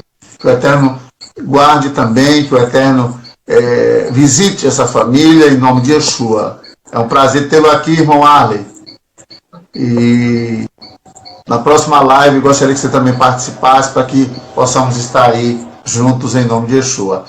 Uma boa noite, que o Eterno abençoe a todos, que o Eterno lhe abençoe, pastor Paulo. Obrigado pela sua participação na live.